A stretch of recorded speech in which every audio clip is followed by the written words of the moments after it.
Hello बच्चों, मैं शिखा learn smart with Ashok बकारिया की क्लासेस में आपका फिर से वेलकम है। बच्चों, आज हम जो पढ़ेंगे वो हम आज आपका टॉपिक लेके आए हैं रिफ्लेक्शन। ठीक है, आपकी फिजिक्स का है, 10th क्लास की है। रिफ्लेक्शन लेके आए हैं, आज हम उसी को ही डिस्कस करेंगे और प्रॉपर वे में सीखेंगे कि इमेजेस कैसे बनती हैं, आपके रे डायग्राम्स कैसे बनते हैं। तो स्टेप टू स्टेप हम उसको सीखेंगे। क्लियर बात? चलिए स्टार्ट करते हैं। देखिए, रिफ्लेक्शन क्या रहती है हमारे पास में। रिफ्लेक्शन क्या होगी? रिफ्लेक्शन का मीनिंग है कि एक चीज़ जो है टकरा के जब वो वापस दूसरी तरफ जाती है, मीन्स की रिफ्लेक्ट होती है। अगर मैं बात करूं तो ये हमारे पास में क्या है? एक मिरर है। ठीक है, क्या है? एक मिरर है। मिरर का ये वाली जो चीज़ होगी, ये जो बीच वाली जो मैंने लाइन खींची है, ये वाली मैं बताती हूँ आपको, ये एक्स एंड वाई। ठीक है, इसको हम कहते हैं रिफ्लेक्टेड सरफेस। क्या कहते हैं? Reflected surface. क्लियर बात? ये रहता है हमारा नॉर्मल प्लेन, जिसको हम एन डैश भी लिखते हैं। ठीक है, अब यहाँ से एक इंसिडेंट रे आएगी और यहाँ से रिफ्लेक्ट बैक होके जाएगी। रिफ्लेक्ट बैक का क्या मीनिंग है? जैसे कि अगर किसी भी चीज़ के आगे, जैसे बॉल है, ठीक है, आपने क्या किया कि एक बॉल को दीवार पे मारा तो दीवार पे बॉल लग के वापिस आएगी, मतलब वहाँ से लग के वापिस आई, तो उस चीज़ को हम क्या कहते हैं? रिफ्लेक्शन।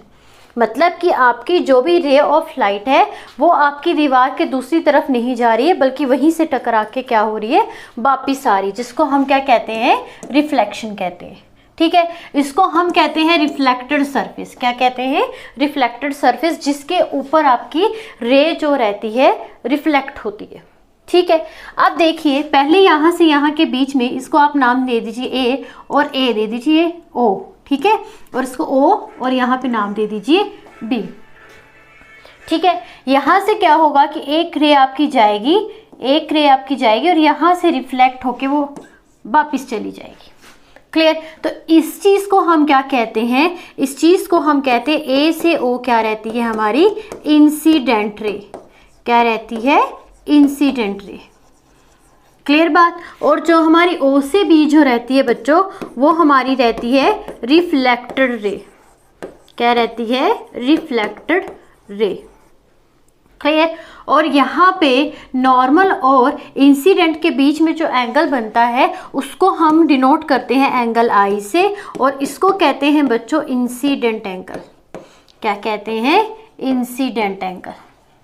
ठीक है, और जो आपका रिफ्लेक्शन और नॉर्मल प्लेन के बीच में जो एंगल बन के आता है उसको हम डिनोट करते हैं आर से, और हम उसको इस तरीके से लिखते हैं, ये रहता है बच्चों रिफ्लेक्टेड एंगल। क्या रहता है? Reflected angle. क्लियर बात? तो इसमें क्या रहेगा आपका कि इंसिडेंट रे जो है वो रिफ्लेक्ट बैक हो जाती है, उसको हम कहते हैं रिफ्लेक्शन। क्या कहते हैं? रिफ्लेक्शन कहते हैं। ठीक है, अब इसी तरीके से हमारे रिफ्लेक्शन के कुछ लॉ भी बनते हैं। लॉ क्या बनते हैं कि आपका जो इंसिडेंट एंगल रहता है, ठीक है, एंगल आपका incident angle is equal to reflected angle. Reflected angle, angle I and angle R both are equal. दोनों क्या रहते हैं आपके? इक्वल रहते हैं कि इंसिडेंट एंगल और reflected angle both are same. Both are same किस केस में? रिफ्लेक्शन के केस में। ठीक है, और सेकंड में आता है हमारे पास में कि जो भी आपकी इंसिडेंट रे होती है, ठीक है, जो भी आपकी इंसिडेंट रे होती है, रिफ्लेक्टेड रे होती है, रिफ्लेक्टेड रे होती है, are lie in the same plane, कि वो क्या करती है? एक ही प्लेन के ऊपर निर्भर रहती है, एक ही प्लेन के ऊपर आती है। ठीक है बात? तो ये थी छोटी सी बात। देखिए, इस कॉन्सेप्ट को हम उस तरीके से करेंगे कि आपके पेपर में जैसे एक रिवीजन के तौर पे हम ये कर रहे हैं। तो रिफ्लेक्शन में क्या रहेगा कि यहाँ से रिफ्लेक्ट बैक होके गई है, इसको हम रिफ्लेक्शन कहते हैं। एक मिरर के ऊपर रिफ्लेक्शन होती है। क्लियर बात? ये भी पता होना चाहिए कि रिफ्लेक्शन कहाँ पे पॉसिबल है? आपकी मिरर पे। क्लियर? और इंसिडेंट रे हमारी ए से ओ है, रिफ्लेक्टेड रे ओ से बी है, ये इंसिडेंट एंगल है, ये आपका रिफ्लेक्टेड एंगल है। और इस केस में, रिफ्लेक्शन के केस में, both the angle are equal and incident ray आपका normal plane and reflected ray are lie in the same plane. Clear बात?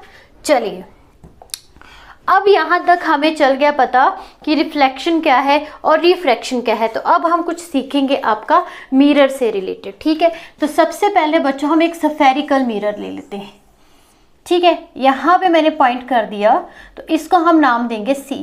क्या नाम देंगे? सी।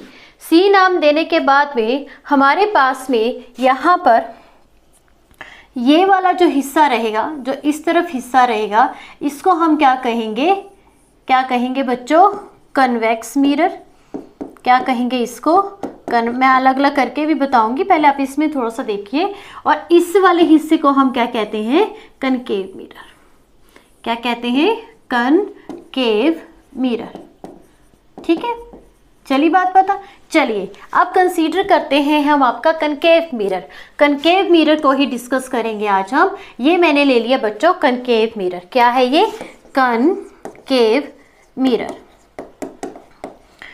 कनकेव मिरर का क्या रहता है हमारे पास में? कनकेव मिरर को हिंदी में कहते हैं अवतल लेंस। क्या कहते हैं?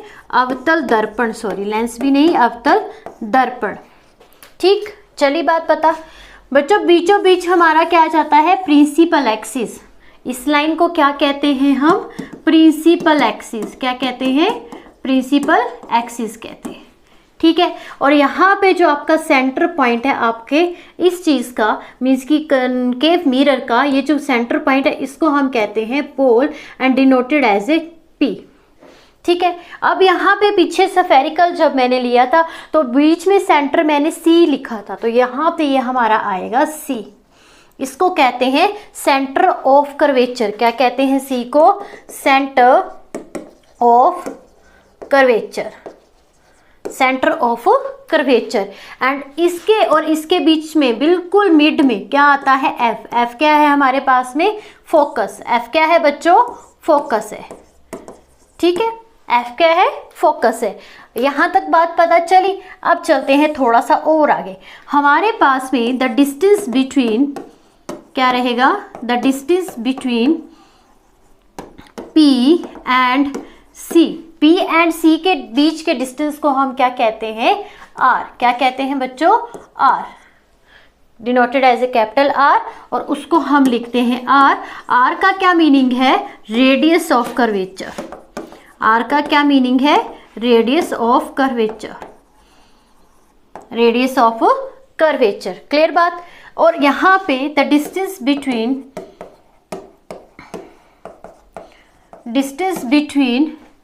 P एंड F के बीच का, P और F के बीच का जो डिस्टेंस आता है उसको हम लिखते हैं स्मॉल f से, और इसको हम कहते हैं फोकल लेंथ।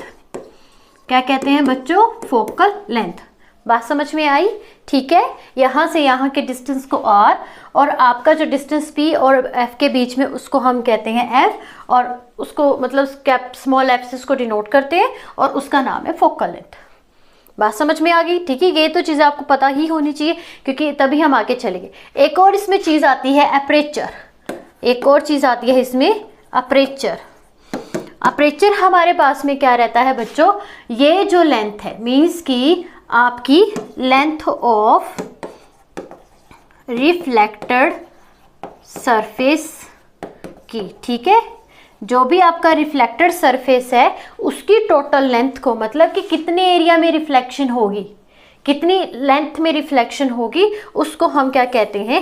अपर्चर, ठीक है। अब आपके पास में एक और रिलेशन यहाँ पे बनता है, ठीक है। रिलेशन साथ साथ में हम याद करते रहेंगे। देखिए, आपको पता है कि यहाँ से यहाँ तक का डिस्टेंस कितना है, कि P से C का डिस्टेंस कितना है बच्चों? R है, ठीक है। और P से F का जो डिस्टेंस है वो है F है। क्लियर बात? मतलब कि इसका आधा है, ठीक है। अगर मैं इधर से इधर तक F रखूंगी तो हमारे पास में क्या रिलेशन बनेगा? F plus F is equal to R। Means क्या आएगा यहाँ पे? 2F is equal to R। बात समझ में आई? रिलेशन याद रखिएगा कि आपका radius of curvature is equal to 2F के बराबर है, ठीक। यहाँ तक आपको थोड़ी सी कनकेव के बारे में नॉलेज हुई। सेम एज कन्वेक्स का भी है। कन्वेक्स का खैर हम इसके बाद डिस्कस करेंगे, पहले आप कनकेव को अच्छे से समझिए, ठीक है। चलें आगे। चलिए देखते, कनकेव मीन्स अवतल दर्पण।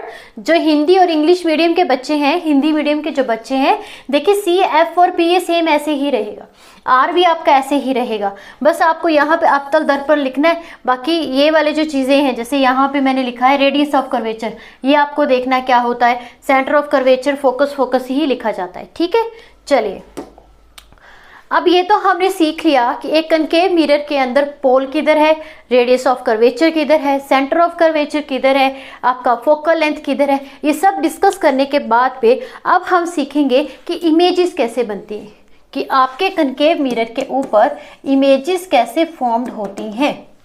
ठीक है, तो उसके कुछ बेसिक से रूल हैं।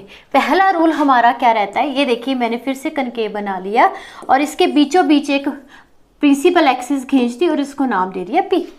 ठीक है, तो यहाँ पे आता है हमारे पास में F और यहाँ पे आता है C। ठीक है, तो सबसे पहले आप क्या लिखोगे बच्चों कि इंसिडेंट रे क्या आएगा कि इफ इंसिडेंट रे इज क्या रहेगा, parallel to the principal axis, parallel to the principal axis, then reflected ray क्या करेगी बच्चों, जब हमारे पास में parallel to the principal axis जाती है तो जो रिफ्लेक्टेड रे होती है वो पी एफ पे पढ़ के जाती है। ठीक है, क्या लिखेंगे, passes through the focus means के एफ। ठीक है, अब इसको रिप्रेजेंट कैसे करेंगे, हम ऐसे करेंगे। देखिए प्रिंसिपल एक्सिस गई, आपको यही याद रखना है कि प्रिंसिपल एक्सिस जब हमारी गई है, सॉरी इंसिडेंट रे जब हमारी गई है, यहाँ पे ये रिफ्लेक्ट होगी। ठीक है, यहाँ पे क्या हो जाएगी, ये रिफ्लेक्ट होगी क्योंकि इसके पीछे पेंटेड होता है तो रिफ्लेक्शन ऊपर होगी। क्लियर बात। अब हमारे पास में फोकस से होकर ऐसे वापस जाएगी। ठीक है, तो ये जो बनेगा बच्चों, यहाँ पे हमारे पास में इमेज यहाँ पे फॉर्म्ड होगी। लेकिन ये बात की बात है, पहले आपको ये रूल सीखने हैं। इमेजेस आपकी सिंगल एक रे से नहीं बनती है कि आपने एक इंसिडेंट एक रे फेंक दी और आपकी इमेजेस बन जाती है। नहीं, आपको 2 या 3 रे फेंकनी ही पड़ती है। जहाँ पे भी आपकी रिफ्लेक्टर रे मीट करती है वहाँ पे आपकी इमेज जो है वो फॉर्म्ड होती है। क्लियर बात। अब हमारे पास में फर्स्ट रूल में हमने क्या सीखा कि जब हम इंसिडेंट रे आपकी पैरेलल डालते हैं प्रिंसिपल एक्सिस की, तो हमेशा रिफ्लेक्टेड रे फोकस पे होके जाएगी। क्लियर बात। ठीक है, अब देखते हैं सेकंड में क्या है बच्चों। देखिए सेकंड में क्या है, फिर से हम कनकेव ले लेते हैं। ये आपका प्रिंसिपल और ये आपका पोल, ये आपका एफ और ये आपका सी। सेकंड में क्या है कि जब मेरी इंसिडेंट रे पोल पे पड़ेगी, यहाँ पे पड़ेगी, तो ये बिल्कुल वापिस आएगी। जैसे मैंने शुरू में आपको फिगर बताया था, ये वाला, ये सेम वैसा ही है। ठीक है, बस फर्क क्या है कि ये थोड़ा सा इस तरीके का है, राउंड मतलब थोड़ा सर्कल में आ जाता है, थोड़ा स्फेयर शेप में आ जाता है, और यहाँ पे ये इस तरीके का है। क्लियर। ठीक है, थोड़ा फिगर मेरी तरह नहीं बनाना है, फिगर को अच्छे साफ सुथरे बनाने हैं आपने। तो इस केस में क्या रहता है कि व्हेन इंसिडेंट रे आपकी पोल पे पड़ती है तो आपका जो रिफ्लेक्शन जो रे बनता है, इस केस में इंसिडेंट एंगल और reflected angle both are equal होते हैं। जहां मर्जी आपकी रिफ्लेक्शन रे जाए कोई मतलब नहीं, लेकिन आपका जो है एंगल सेम होना चाहिए। एंगल सेम होगा तो फिर तो पता चल ही जाएगा कि कहाँ पे क्रॉस होके जाएगी। तो इस तरीके की आपकी रिफ्लेक्शन रे बनेगी। कब? जब हम इंसिडेंट रे को पोल पे डालेंगे और यहां से रिफ्लेक्ट होके जाएगी। ठीक है, चलिए आगे देखते हैं नंबर 3 पे। नंबर 3 पे क्या है? नंबर 3 पे क्या है बच्चों? अगेन पोल एफ एंड सी। अगर आपकी इंसिडेंट रे कर्वेचर से होके जाती है, अगर आपकी इंसिडेंट रे कर्वेचर से होके जाती है, देन यहीं से आपकी रिफ्लेक्शन रे भी वापस जाती है। मतलब कहीं और नहीं जाएगी, आपकी इंसिडेंट रे आएगी, यहाँ पे पड़ेगी और इधर से ही वापस हो जाएगी। रिफ्लेक्टर रे यहीं से ही वापस हो जाएगी। इसको हम क्या कहते हैं कि आपने यहाँ पे कर्वेचर में डाली है, कर्वेचर पे डाली और कर्वेचर से ही वापस हो गई। ठीक है, कि रिफ्लेक्शन रे और इंसिडेंट रे का एक ही रास्ता है जो कि सी से जाएगा, सी से ही वापस आ जाएगा इस केस में। ठीक है, एक और है हमारे पास, उसको देखते हैं। और क्या बचता है यहाँ पे? पैरेलल हो गया, सी वो हो गया, कर्वेचर भी हो गया। एक और है आपके पास में, देखते हैं क्या है वो। ऐसे आएगा आपका कनकेव। ठीक है, ये आपका बनेगा पोल F एंड C। ठीक है, बात समझ में आई। आप क्या करोगे, आप F पे डालोगे, F पे डालोगे। थोड़ा सा यहाँ पे मेरा आगे पीछे हो गया, तो आपने ध्यान रखना है कि इंसिडेंट रे आपकी किस पे पड़ रही है, F से होते हुए आपके रिफ्लेक्टेड सरफेस पे गई है। तो जो रिफ्लेक्शन रे होगी बच्चों, वो parallel to the principal axis होगी। कब होगी, जब आपकी इंसिडेंट रे फोकस पे पड़ेगी, फोकस पे क्रॉस होके आपके रिफ्लेक्टेड एरिया पे पड़ेगी, और यहाँ से वो क्या रे निकल के आएगी, रिफ्लेक्टेड रे, जो कि पैरेलल होगी किससे, प्रिंसिपल एक्सिस के। ठीक है, तो ये हमारे 5 रूल थे। अब हम चलते हैं इमेज कैसे फॉर्म करेंगे। मैंने अभी आपको समझाया है कि इमेज के लिए क्या रहता है कि आपको पहले पता होना चाहिए कि कौन सी रे कहाँ पे डालने से वो कहाँ पे रिफ्लेक्ट होती है। तो इमेजेस हमारी कैसे बनती है, देखिए सबसे पहले हम शुरू करते हैं, यहाँ पे हम पहले बना लेते हैं आपका रे डायग्राम जो है पेपर में पूछे जाते हैं। ठीक है, पूछे जाते हैं, एंड ऑल्सो ये जो हम पढ़ रहे हैं बच्चों, ये आपके न्यूमेरिकल में बहुत हेल्प करेंगे, तो इसको प्लीज़ ध्यान से सीखिएगा। ठीक है, अब यहाँ पे आया F, यहाँ पे आया C। ठीक है, ठीक। अब मैं क्या रख रही हूँ कि ऑब्जेक्ट हम कहाँ पे रखेंगे, एट इन्फिनिटी पे। कहाँ पे रखेंगे बच्चों, एट इन्फिनिटी पे। ठीक है, एट इन्फिनिटी पे ऑब्जेक्ट रखने का क्या मीनिंग है कि ऑब्जेक्ट पता नहीं कहाँ पे, कोई पता नहीं उसका कहाँ पे है, यहाँ से कहीं पे दूर है, मान लीजिए यहाँ पे है, तो ऑब्जेक्ट ऊपर है नीचे है कोई हमें पता नहीं है, बट एक ऑब्जेक्ट है जो कि इन्फिनिटी पे है, ऊपर है नीचे कोई, इसकी हमें ज्ञान नहीं है। ठीक, अब हम इसमें फोकस आपका देखेंगे, यहाँ पे लिखेंगे इमेज कहाँ पे फॉर्म्ड होती है। ठीक है, यहाँ पे हम लिखेंगे कि साइज ऑफ इमेज क्या है, साइज ऑफ इमेज क्या है, अगला जो भी चलो बनता है देखते हैं। तो यहाँ से आपका गया इंसिडेंट रे, क्लियर, फोकस से होके आ गया वापस।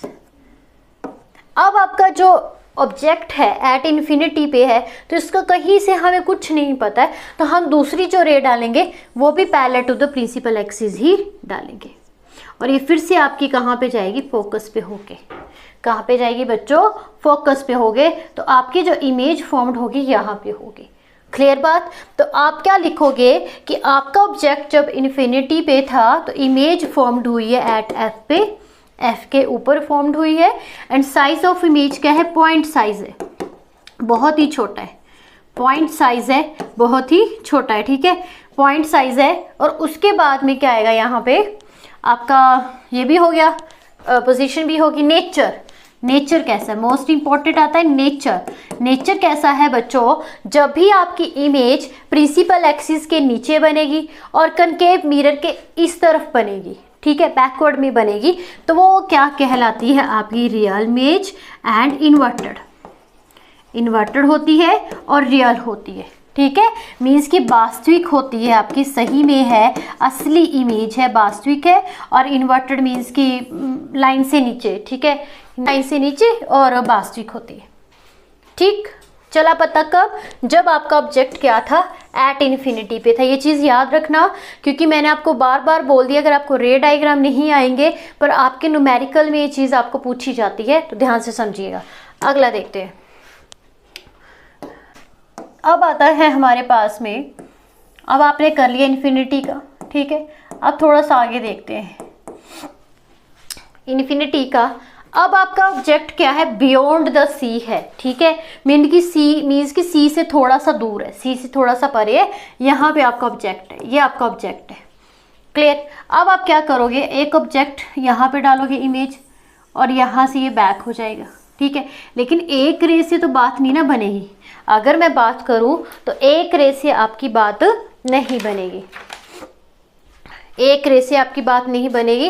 तो आप क्या करोगे, एक और इंसिडेंट रे लोगे और वहाँ पे देखोगे कि इमेज कहाँ पे बन रही है। ठीक है, सी पे बन। चलिए दूसरा हम क्या, कौन सी इंसिडेंट रे लेंगे बच्चों, यहाँ पे फोकस वाली ले लें। चलिए फोकस वाली ले लेते हैं, कुछ भी आप ले सकते हो। ठीक है, फोकस वाली लेंगे और यहाँ पे रिफ्लेक्ट बैक होके चली गई। ठीक है, फोकस के केस में क्या था कि अगर आप फोकस से इंसिडेंट रे डाल रहे हो, देन वो रिफ्लेक्टर रे जो होगी वो पैरेलल होगी प्रिंसिपल एक्सिस के। ठीक, अब देखिए यहाँ पे ये दोनों लाइन क्या कर रही हैं, मिल रही हैं, तो यहाँ पे बच्चों आपकी क्या बन जाएगी, इमेज। क्या फॉर्म्ड हो जाएगी, इधर इमेज फॉर्म्ड हो जाएगी। आप इसको कुछ भी नाम दे सकते हो। अब आपके पास पे टेबल पे क्या आएगा कि ऑब्जेक्ट की पोजीशन क्या थी, ऑब्जेक्ट कहाँ पे था, बियॉन्ड द सी, ठीक है। उसके बाद क्या था आपका, इमेज कहाँ बना है, इमेज बना है हमारा एफ एंड सी के बीच में, बिटवीन द एफ एंड सी, ठीक है। उसके बाद आपकी इमेज का साइज कितना था, स्मॉलर था as compare to object, smaller ही है ना, ऑब्जेक्ट बड़ा है थोड़ा, इमेज छोटा है, ठीक है। और क्या है आपके पास में, नेचर कैसा है इसका, नेचर इसका रहेगा बच्चों again real and inverted, real and inverted, ठीक, रियल एंड इन्वर्टेड। किस केस में, जब बियॉन्ड द सी थे। जो भी आपका कनकेव का मिरर रहता है, कनकेव मिरर के अंदर, कनकेव मिरर के अंदर मोस्टली आपके रियल और इन्वर्टेड ही बनते हैं। एक आधे में जाके आपका वर्चुअल इमेज बनता है, बट ज़्यादातर आपके कनकेव में रियल एंड इन्वर्टेड ही बनते हैं। बट आप उसको धीरे धीरे करके आप देखोगे कि कहाँ पे जाके ये आपका वर्चुअल बनता है, ठीक है। चलिए सेकेंड देखते हैं, थर्ड सॉरी। अब आते हैं हम, पोजीशन आपकी रहेगी बच्चों, अब हम पहले बियॉन्ड द सी पे थे, अब एट सी पे आ जाते हैं, ठीक है। फिर देखते हैं इमेज कहाँ पे फॉर्म्ड होती है, और उसके बाद हम देखेंगे उसका नेचर, और क्या देखते थे हम, साइज, ठीक है। साइज देखते थे कि कितना बड़ा है कितना कम है, ठीक है। चलिए अब आते हैं ऐसे, F and C and P, principal axis पे तो जाएगा ही जाएगा, एफ से होके वापस आ जाए। ऑब्जेक्ट आप एट सी पे लेंगे, ठीक है। इस चीज़ का ध्यान रखना कि ऑब्जेक्ट कहाँ पे ले रहे हैं, एट सी पे, तो ये आएगा आपका।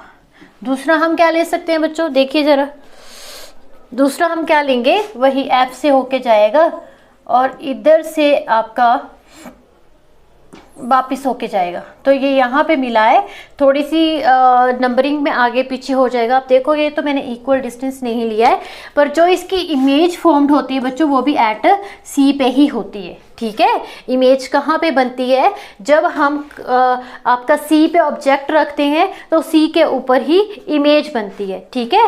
एट सी पे पोजीशन है ऑब्जेक्ट की, ठीक है, ऑब्जेक्ट एट सी, और इमेज भी आपकी कहाँ पे बनेगी, एट सी पे बनेगी। और इसका नेचर क्या रहेगा, अगेन रियल एंड इन्वर्टेड रहेगा। और साइज जो रहेगा, जितना आपका इमेज का साइज है उतना ही ऑब्जेक्ट के साइज के बराबर रहेगा, ठीक है। Size of image is equal to size of object in the case of जब आपका ऑब्जेक्ट जो है एट सी पे है, ठीक है। इस तरीके से आपने इसको करते चलना है, तो ये बहुत ही मतलब कि आसानी से हो जाता है, ठीक है, मुश्किल नहीं है। अब देखिए, अब हम करेंगे कि एट एफ के ऊपर अगर आपका ऑब्जेक्ट है तो उसका इमेज कहाँ पे फॉर्म्ड होगा, ठीक है। तो हम एट एफ के ऊपर ये लेंगे आपका ऑब्जेक्ट ए एंड बी, कुछ भी आप नाम लिख सकते हो। तो हम क्या करेंगे कि इस तरीके से इंसिडेंट रे डालेंगे कि हमारा जो मतलब ओके कि कहाँ पे बनेगा वो देखना है, ठीक है। तो यहाँ पे डालेंगे, ये चला जाएगा फोकस पे जैसे जाता है, ठीक है। दूसरा देखिए हम क्या करेंगे कि अगर मैं ध्यान से सोचिएगा, ज़्यादातर बच्चे क्या करेंगे कि कर्वेचर से डाल देंगे, लेकिन हमारा ऑब्जेक्ट तो यहाँ पे है ना, हमारा ऑब्जेक्ट यहाँ पे है, तो इंसिडेंट रे भी इधर से ही आनी चाहिए। इंसिडेंट रे कहीं और से कैसे आ सकती है, तो इसको हम क्या करेंगे, इस तरीके से कर्वेचर पे होके डालेंगे। कर्वेचर पे डालेंगे मतलब यहाँ पे आपका ऑब्जेक्ट है, इसने इंसिडेंट रे कर्वेचर पे डाली ऐसे करके, और वहाँ से आपकी रिफ्लेक्ट बैक होके आ गई, ठीक है। तो यहाँ पे जाके आपका ऑब्जेक्ट तो कहीं ना कहीं पे मिल ही जाएगा, क्योंकि ये लाइंस आपकी पैरेलल नहीं होंगी, बट मिलेगा कहाँ पे, इमेज जाके एट इन्फिनिटी पे, ठीक है। तो हम यहाँ पे क्या लिखेंगे कि आपकी जो ऑब्जेक्ट की जो पोजीशन है वो है P, between P, sorry between नहीं है, ओनली एट एफ पे है, एट एफ पे है, ठीक है। एट एफ के बाद में जो इमेज जो बन के आएगी वो बनेगी एट इन्फिनिटी पे बनेगी सही, कहीं ना कहीं जाके मीट भी करेंगी, लेकिन कहाँ करेंगी कोई पता नहीं, इन्फिनिटी पे है तो इसको हम ज़्यादातर इन्फिनिटी ही लिखते हैं। दूसरा हमारा आ जाता है साइज। साइज यहाँ पे बच्चों आई थिंक स्मॉलर साइज आएगा, स्मॉलर साइज ही आएगा यार, ये देखना पड़ता है ना। टेबल पीछे है। तो आपका जो साइज आएगा वो भी आपका लार्जर ही आएगा, स्मॉलर नहीं आएगा, लार्जर आएगा। और नेचर, मोस्ट इम्पॉर्टेंट नेचर आपका रहता है बच्चों रियल एंड इन्वर्टेड। ठीक है, ये सिर्फ आपको थोड़ी सी रिवीजन के लिए है। जो मेन जो हम करेंगे न्यूमेरिकल का सेशन लेंगे वो हम कल करेंगे, और वहाँ से हम देखेंगे कि किस तरीके के जो न्यूमेरिकल है इस कॉन्सेप्ट से हम कर सकते हैं। ठीक है बच्चों, नेक्स्ट देखते हैं हम। लास्ट आपका आता है जब आपके पास में एक वर्चुअल इमेज बनती है। मैंने कहा ना कि इसमें सिर्फ एक ही केस में जाके वर्चुअल इमेज बनती है, बाकी जगह पे, ये सभी जगह पे रियल एंड इन्वर्टेड ही रहती है। क्लियर? तो वर्चुअल कब बनेगी? जब मेरा ऑब्जेक्ट जो रहेगा वो P एंड F के बीच में होगा, यहाँ पे P एंड F के बीच में। ठीक है, ऑब्जेक्ट की पोजीशन क्या रहेगी बच्चों? Between P and F। ठीक है, एंड इमेज कहाँ पे बनेगी? अब इमेज को चेक करना है, उसका साइज देखना है एंड अगेन उसका नेचर भी देखना है। क्लियर बात? ठीक है, अब इंसिडेंट रे आपने यहाँ पे डाली और यहाँ से बैक होके आ गई, ये तो चलेगा ही आपका। और कौन सी डल सकती है सोचिए ज़रा। आई थिंक ये वाली नहीं डलेगी, दूसरी वाली डलेगी जो हम पोल पे डालते हैं, पोल पे डाल के और कर्वेचर पे डाल के। तो इसको थोड़ा इरेज कर, पोल पे एंड एट एफ पे। ठीक है, ये आएगा आपका ऑब्जेक्ट ए एंड बी। तो ये गई पोल पे, तो ये गई वापिस ऐसे। आपको पता है कि एंगल दोनों में क्या रहता है? इक्वल रहता है। जब हम उसको एट पोल पे डालते हैं और वो रिफ्लेक्टर रे जो बनती है, एंगल हमें क्या देता है? इक्वल देता है। ठीक है, दूसरी अगेन हम क्या डालेंगे बच्चों? कर्वेचर पे, क्योंकि आपका ऑब्जेक्ट यहाँ पे है तो इधर से तो कहीं पे भी नहीं बनेगी बात, तो यहाँ से डालेंगे हम, यहाँ से। आपका इसने इंसिडेंट रे इधर पे डाली और यहाँ पे जाके वो रिफ्लेक्ट बैक हो गई। अब आप देखोगे कि दोनों रिफ्लेक्टर रे कहीं पे भी जाके नहीं मिल रही है, तो हम क्या करेंगे? इसको थोड़ा सा आगे बढ़ाएंगे, ऐसे इस तरीके से डॉटेड डॉटेड लाइन से, ऐसे ऐसे ऐसे से करके, डॉटेड डॉटेड करके, तो यहाँ पे जाके ये मिल जाएगी, कहीं ना कहीं पॉइंट पे ये जाके मिल जाएगी। ये आ गया हमारा इमेज। आप ध्यान से समझिएगा, ये जो इमेज बनी है ये खुद नहीं बनी है। अगर मैं बात करूं कि रिफ्लेक्टर रे दोनों मैंने ली तो कहीं पे जाके खुद जाके मिल गई है, नहीं, ये हमने एजम्पशन करके या खुद इसको बनाया है कि डॉटेड डॉटेड आगे बढ़ा दीजिए तो कहीं ना कहीं इमेज जो वो फॉर्म्ड हो जाएगी। तो इस टाइप की जो इमेज बनती है इसको हम कहते हैं बच्चों वर्चुअल इमेज। क्या कहते हैं? वर्चुअल इमेज है, और आपके प्रिंसिपल एक्सिस के ऊपर है, इसका मतलब ये इरेक्ट भी है। ठीक है, तो एक ही केस में जाके कनकेव मिरर में सिर्फ एक जगह पे जाके ये वर्चुअल और इरेक्ट बनती है। कब? जब आप क्या करते हो? क्लोज रहते हो पोल के। ठीक है, जब आप पोल के क्लोज रहोगे तो आपकी जो इमेज बनेगी वो वर्चुअल बनेगी और इरेक्ट बनेगी। ठीक है, आई बात समझ में? अच्छा, एक और चीज़ मैं आपको आज यहाँ पे सिखा दूंगी, कल हम इसके न्यूमेरिकल जो है डिस्कस करेंगे। आपने ध्यान रखना है कि जब भी हम डिस्टेंस मेज़र करते हैं, ठीक है, ये आपका P आया, ये आपका F आया और ये आपका C आया। ठीक है, आपको पता है कि P से C का जो डिस्टेंस रहता है R रहता है। ठीक है, उसके बाद P से F का जो डिस्टेंस रहता है उसको हम लेटर स्मॉल से लिखते हैं। ठीक है, उसके बाद द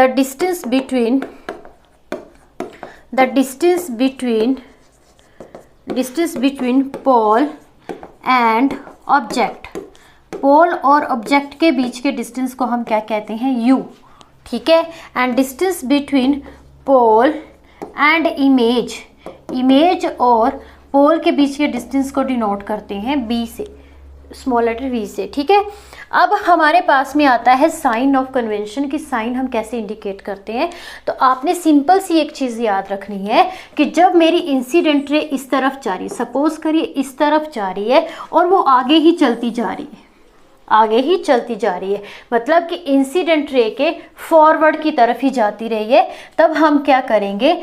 जो भी हम डिस्टेंस लेंगे टेकन एज अ पॉजिटिव, किस साइन में लेंगे, पॉजिटिव लेंगे, कि उसको हम पॉजिटिव साइन में लिखेंगे जब वो इंसिडेंट रे के फॉरवर्ड डायरेक्शन में, जैसे इस तरफ से इंसिडेंट रे आ रही है, अगर यहाँ पे आपकी इमेज फॉर्म्ड होती है तब हम इमेज के डिस्टेंस को क्या ले लेंगे, प्लस बी ले लेंगे। ठीक है, अगर इंसिडेंट रे के बैकवर्ड डायरेक्शन में जा रही है, बैकवर्ड का क्या मीनिंग है, जैसे अभी हमने सारे जो डिस्टेंस देखे वो पीछे की तरफ ही देखे हैं। बैकवर्ड का मीनिंग है कि यहाँ से यहाँ से रिफ्लेक्ट बैक होके पीछे की तरफ जा रही, मतलब all the distance are backward in the direction of the incident ray. तो ऑल द डिस्टेंस हम किस तरीके में लेंगे, नेगेटिव में लेंगे। कब, जब आप इंसिडेंट रे के क्या हो, बैकवर्ड में हो, इंसिडेंट रे से क्या हो, बैकवर्ड डायरेक्शन में हो, बैकवर्ड डायरेक्शन में हो, तो ऑल द डिस्टेंस हम किस में लेंगे, नेगेटिव साइन में लेंगे। अगर आप फॉरवर्ड डायरेक्शन में हो तब हम सभी डिस्टेंस किस में लेंगे, प्लस में, और जब आप बैकवर्ड में हो तब हम सारे जो डिस्टेंस है नेगेटिव में लेंगे। क्लियर बात। दूसरा आपने क्या याद रखना है कि प्रिंसिपल एक्सिस के जो ऊपर डिस्टेंस रहेंगे, अब ये भी बात बड़ी उसकी है कि कौन सी तरफ है, बैकवर्ड में है या फॉरवर्ड में है, तो वो भी यहाँ पे भी मेंशन होता है। लेकिन प्रिंसिपल एक्सिस के ऊपर जो डिस्टेंस लेते हैं वो एज ए पॉजिटिव लेते हैं, और जो नीचे रहते हैं वो एज ए नेगेटिव लेते हैं। क्लियर बात। बाकी हम इसको डिटेल में डिस्कस करेंगे, कुछ इनसे रिलेटेड आपके न्यूमेरिकल भी हम कल करेंगे, तो कल का सेशन ज़रूर देखिएगा। और आई होप आज की वीडियो आपको अच्छी लगी होगी। मैंने थोड़ा छोटे से टाइम में आपको रिफ्लेक्शन को समझाने की पूरी कोशिश करी है। रिफ्लेक्शन में क्या क्या होता है, कैसे इमेज फॉर्म्ड होती है, और जो रे डायग्राम थे कि किस तरीके से आपको पूछे जा सकते हैं वो भी मैंने बताया है कि आपको याद रखना है कि इन्फिनिटी के केस में क्या करना है, आपको P एंड F के बीच में क्या करना है। तो ये सब आप आसानी से कर सकते, बहुत ही ईजी पैटर्न में मैंने समझाया है आपको। ठीक है, तो बच्चों कल का जो सेशन रहेगा वो हम न्यूमेरिकल आपके सॉल्व करेंगे, related to the concave mirror के साथ ही करेंगे। कन्वेक्स को हम उससे आगे करेंगे, पहले कनकेव को अच्छे से सीखने के बाद में। ठीक है, तो बच्चों आज के लिए इतना ही। प्लीज़ चैनल को लाइक कीजिए, शेयर भी करिए और सब्सक्राइब भी करिए, ताकि और भी वीडियोस हम बनाएं और हमारा भी थोड़ा सा हौसला बढ़े। तो प्लीज़ देखिए, कुछ भी अगर आपको डाउट कह रहा रहता है तो कमेंट सेक्शन पे भी हमें बताइए। तो बच्चों आज के लिए इतना ही। Thank you.